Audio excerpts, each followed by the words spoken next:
मुश्किल समय में कमजोर लोग बहाने खोजते हैं, लेकिन साहसी आगे बढ़ने के लिए नए रास्ते बना लेते हैं।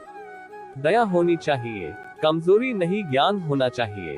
अहंकार नहीं, कोई कुछ भी बोले।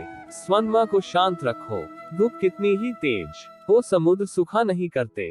तुम उसके लिए शोक करते हो जो शोक करने के योग्य नहीं है, और फिर भी ज्ञान की बातें करते हो। बुद्धिमान व्यक्ति ना जीवित और ना ही मृत व्यक्ति के लिए शोक करते हैं।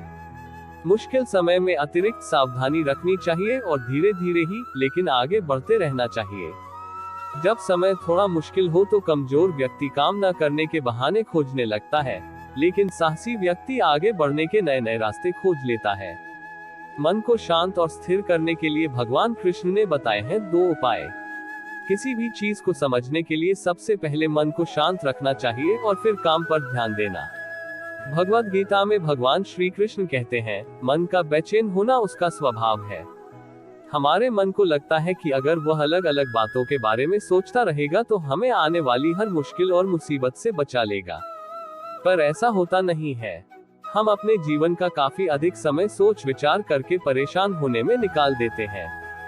भगवान श्री कृष्ण कहते हैं कि मन का ये स्वभाव बदलना मुश्किल जरूर है, असंभव नहीं। अच्छा, अब आप एक बात बताएं, क्या आप कौए को कह सकते हैं कि वो कांव कांव की आवाज ना करे? या फिर क्या आप किसी मेढक को कह सकते हैं कि वह पानी देखते ही ऊंची छलांग ना मारे? हमारे मन का भी कुछ ऐसा ही है। जीवन में कुछ भी होता है, अच्छा या बुरा, हमारा मन उस पर कांव कांव कांव करने लगता है। कांव कांव से मेरा मतलब है चिंता करना, व्याकुल होना। कोई बुरी बात होती भी नहीं है और मन परेशानी की ऊंची ऊंची लपटें लेने लगता है। कभी कभी तो मुझे ऐसा लगता है कि हम में से कई लोग सिर्फ परेशान होने के लिए जीते हैं। सारी परेशानी, पीड़ा, दुविधा अक्सर हमारी मन की बनाई हुई कहानियां होती है। भगवान श्री कृष्ण हमें हमारे मन को शांत और स्थिर करने के लिए 2 उपाय देते हैं। पहला, ध्यान लगाना करना। दूसरा, वैराग्य भाव सीखना। अब ध्यान या मेडिटेशन शब्द सुनते ही आप में से कई लोग कहेंगे कि आप आंख बंद कर सांसें अंदर बाहर नहीं ले सकते। यहाँ हम सब गलती कर बैठते हैं। ध्यान का मतलब सिर्फ आंख बंद कर बैठना नहीं होता। मेडिटेशन का मतलब होता है अपना पूरा ध्यान किसी चीज पर लगाना और उसे हटने नहीं देना। अगर आप रोटी बना रहे हैं तो सिर्फ उस बात पर ध्यान दीजिए। अगर आप पिक्चर देख रहे हैं तो अपना पूरा ध्यान पिक्चर पर लगाएं। यह मत सोचिए कि पिक्चर देखकर आप अपना कितना वक्त बर्बाद कर रहे हैं। जब आप जीवन के हर छोटे बड़े काम को पूरे ध्यान से करते हैं तो आपका जीवन ही एक मेडिटेशन बन जाता है। ऐसे जीवन में शांति, स्थिरता, साहस और सफलता का होना अनिवार्य है। चिंता छोड़, भगवान में आत्मसमर्पण से प्राप्त शांति। भगवान कृष्ण की उपदेश से मन प्रशांत और स्थिर हुआ। वैराग्य भाव दूसरा उपाय।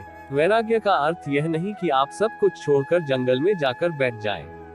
वैराग्य का सच्चा अर्थ है कि आप जो काम कर रहे हैं उसका क्या नतीजा या रिजल्ट निकलेगा उसकी चिंता ना करें। जैसे अगर आपने कोई इंटरव्यू दिया, आप ये कर सकते हैं कि पूरे मन से तैयारी करें और अपना बेस्ट देकर आ जाएं। वह नौकरी मिलना या ना मिलना आपके हाथ में नहीं है। इस नतीजे के पीछे अलग अलग चीजें हैं जो आपके बिल्कुल कंट्रोल में नहीं। तो जिस चीज के बारे में आप कुछ कर नहीं सकते, उसके बारे में चिंता भी ना करें। यही वैराग्य का सच्चा मतलब होता है। और यही है भगवान श्री कृष्ण का दूसरा उपाय, मन को चिंता की लपटों से बचाने का। याद रखिए, आप पूरे के पूरे इंसान हैं। समझदारी, संयम और कुशलता से भरे इंसान। आपका मन जब भी कोई की तरह अलग अलग बातों पर आपको परेशान करने लगे, तब अपने मन को भी प्यार से समझाए और शांत कर लीजिए। बस अपने ऊपर विश्वास रखिए कि आप कभी अपना बुरा नहीं होने देंगे। एक बार की बात है, एक युवक जिसका नाम आर्यन था, अपने जीवन में तंगी और चिंताओं से परेशान था। उसके मन में अनगिनत सवाल और संकल्प होते थे, लेकिन वह हमेशा अशांत और बेचैन रहता था। एक दिन आर्यन ने एक प्रेरणादायक किताब पढ़ने लगा। उसमें भगवान कृष्ण के उपदेश थे, जिन्होंने मानव जीवन की महत्वपूर्णता और शांति की बातें सिखाई। आर्यन ने पढ़ते पढ़ते अपने दिल को सुना और उसने अपने जीवन के सार्थक दिशा में कदम बढ़ाया। आर्यन ने सीखा कि मन को शांत करने का सबसे बड़ा उपाय है भगवान को याद करना। उसने ध्यान की प्रैक्टिस की और जीवन की सामरिकता को स्वीकार करने लगा। उसने खुद को समझाया कि चिंता और अशांति सिर्फ मन की कल्पनाएं होती हैं और उन्हें दूर करने का सही तरीका है ध्यान और पॉजिटिव सोच। धीरे धीरे आर्यन का जीवन बदलने लगा।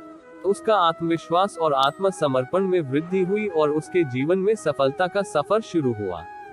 वह खुद को शांति और स्थिरता के साथ महसूस करता था और उसने अपनी नई दिशा में मनोबल बढ़ाया। इस कहानी से हमें ये सीखने को मिलता है कि जीवन में चुनौतियों का सामना करने के लिए हमें अपने मन को शांत और स्थिर रखने की कला को सीखना चाहिए। भगवान कृष्ण के उपदेश से हमें ये सीखने को मिलता है कि मन को समय समय पर अवश्य शांत करने का प्रयास करना चाहिए और उपयुक्त उपायों का अनुसरण करना चाहिए।